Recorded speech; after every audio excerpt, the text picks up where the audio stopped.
Feeling tired of the same old study routines? Or are you feeling overwhelmed by the amount of material to get through medical school? I've been there, and in this video, I'll share with you my 5 main techniques that I've been using to get through medical school. My name is Chor Kuan, and I'm currently a doctor working in Australia.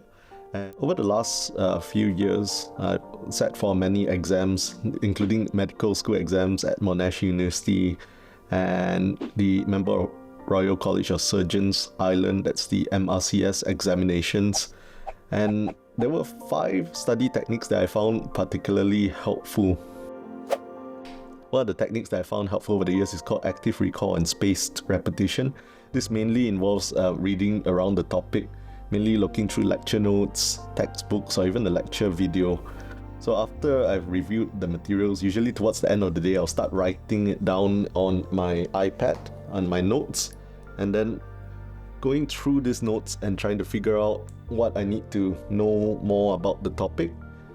Another effective way would be to do a question bank. This helps you identify gaps in your knowledge that you need to fill and actively recall the information that you've read before.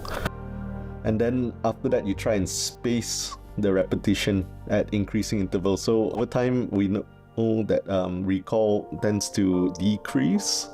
So doing spaced repetition, trying to recall that same information at set intervals has been helpful for me as it keeps the topic fresh in my head.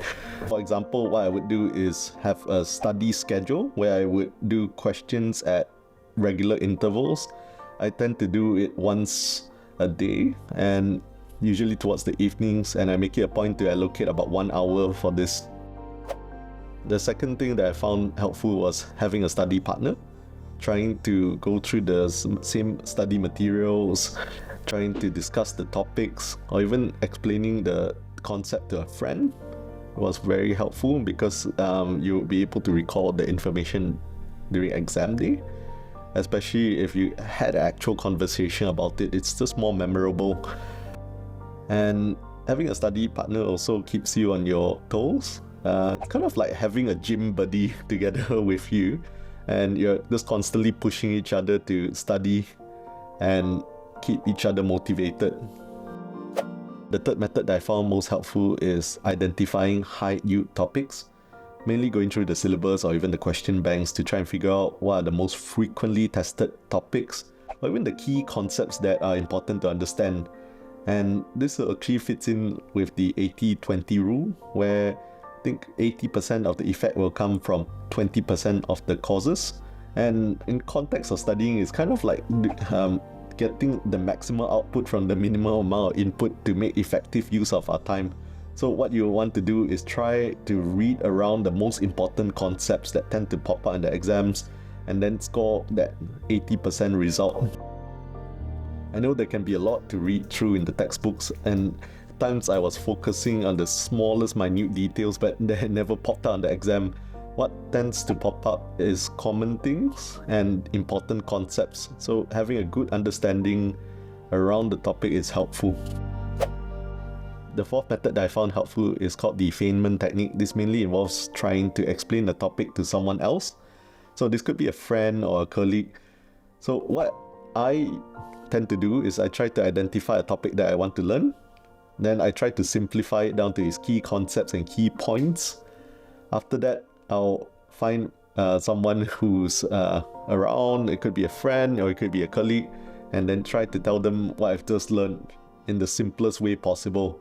And that is actually harder than it looks. Trying to simplify a topic in a way that anyone can understand really will test your understanding of this one topic, and I found it very helpful to identify knowledge gaps. And if you're having trouble explaining it to someone, then it's a good idea to have a read again around the topic.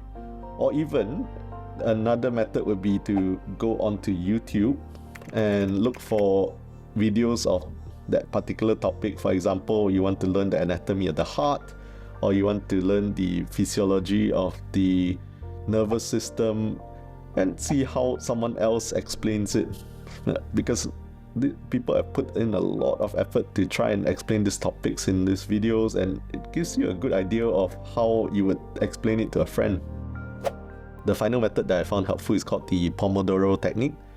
This mainly involves trying to sit down for set intervals at each day. I usually allocate 1 to 2 hours towards the end of the day, where I'll sit down and just go through the study materials.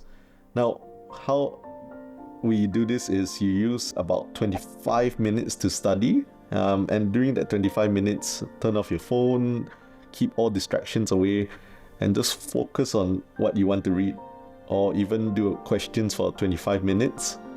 And then at the end of that 25 minutes, my timer usually goes off, and then I have a quick 5-minute break, and then quickly come back again, rinse and repeat the process, and the end of it, review what we've learned. All that doing this actually helps you retain information better. You feel less tired, less burnt out, and towards the end of the day, you feel more refreshed when you come back to study again. Those were the 5 main study techniques that I found useful over the years.